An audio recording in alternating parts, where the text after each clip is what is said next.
Hello everyone, good morning, welcome back to my YouTube channel. तो सुबह के 5:30 बज चुके हैं और आज है वट सावित्री का पूजा, इसलिए मैं इतना जल्दी उठी हूँ ताकि मैं जल्दी जल्दी पूजा करूँ और फिर मुझे हॉस्पिटल भी तो जाना है टाइम पे।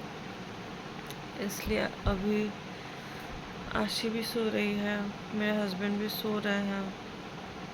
मैं जा रही हूँ अब नहाने, रेडी करने, पूजा की तैयारी करने। तो ये मेरा सिन्होरा मैं जा रही हूँ पूजा रूम में रखने के लिए, और ये सब मैंने प्रिपेयर किया है अपने लिए भी और मेरी भाभी के लिए भी। और ये मेरी साड़ी है, यही सारी ज्वेलरी भी मैं पहनने वाली हूँ। और ये देखिए मैं फुल टू रेडी हो चुकी हूँ। तो मैं तो अपने आप को ही निहार रही थी कैमरे में भी ये देखिए, ये मैंने किया है पल्लू, देख रही थी पल्लू में कैसी लग रही हूँ मैं। मुझे तो इतना अच्छा लग रहा था अपना लुक, मुझे नहीं पता आप लोग को कैसा लग रहा होगा। और ये मेरी शादी की चुनरी है, तो ये हर एक पूजा में इम्पोर्टेंट होता है पहनना चाहिए अपनी शादी की चुनरी। तो अब मैं हुई हूँ फुल रेडी, और ये मैं सज धज के निकल चुकी हूँ पूजा करने के लिए। मुझे कहीं काफ़ी दूर नहीं जाना था, बस घर के पीछे, जैसा कि मैं आपको अपनी वीडियो में दिखाते रहती हूँ, अपने घर के पीछे का खेत, तो वहीं जाना था। और ये मैंने अपना सामान रख दिया है जहाँ मुझे पूजा करनी थी, तो यहीं मुझे पूजा करनी थी। यहाँ एक वट का पेड़ है, तो उसी से।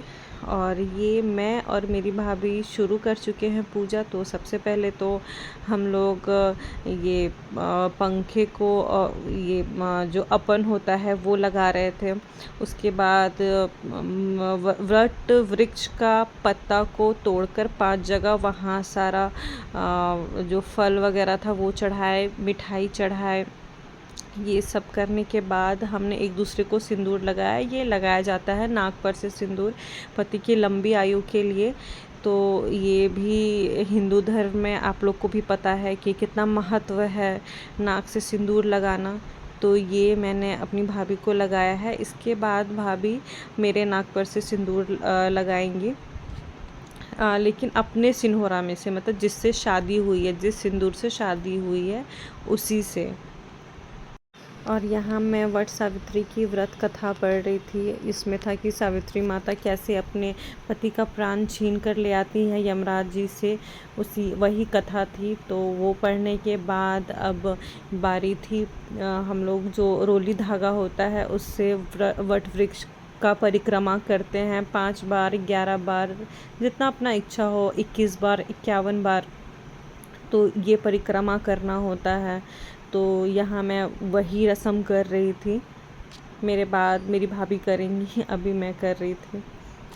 तो इसके बाद हमारा पूजा संपन्न हुआ, और अब मैंने जितना फल वगैरह चढ़ाया था ये सब मैं अब वापस लेके जा रही हूँ, उठा रही हूँ। अब मैं पूजा कंप्लीट हो गया है और चलते हैं अब घर। वैसे मैं आई थी अपने घर के पीछे ही।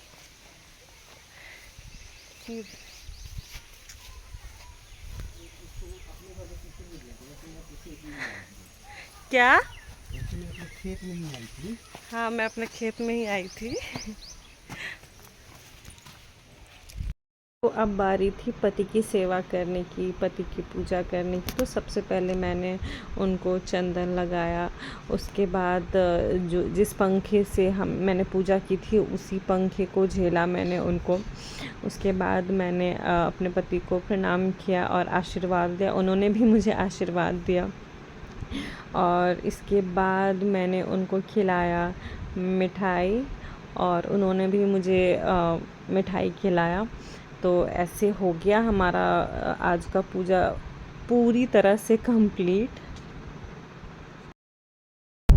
तो पूजा करने के बाद अब मैं निकल चुकी हूँ हॉस्पिटल के लिए।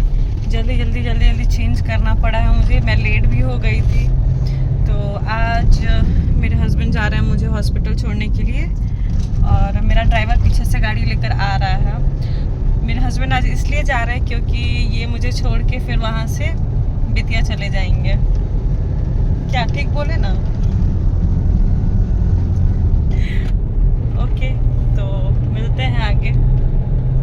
तो मैं घर आ चुकी हूँ। एक्चुअली घर तो मैं काफ़ी पहले ही आ गई थी, बट वीडियो अभी शूट कर रही हूँ। मैं बहुत थक गई, मुझे इतनी नींद आ रही है, मेरी नींद पूरी नहीं हुई। एक तो सुबह जग गई मैं, इतना सुबह मेरी आदत है ही नहीं उतना सुबह जगने की, और रात में भी लेट से सोई थी तो मेरी नींद पूरी नहीं हुई, और अब भी मुझे इतना नींद आ रहा है, मन कर रहा है मैं अभी सो जाऊँ और शायद सो भी जाऊँ मैं। तो आज मेरा वट सावित्री का पूजा पूरा हुआ। और हाँ, मुझे ज़रूर बताइएगा कि मैं कैसी लग रही थी, मुझे कमेंट सेक्शन में ज़रूर बताइएगा। तो चलिए मिलते हैं आपसे नेक्स्ट ब्लॉग में। आज का ब्लॉग करते हैं यहीं ख़त्म। तो टाटा बाय बाय।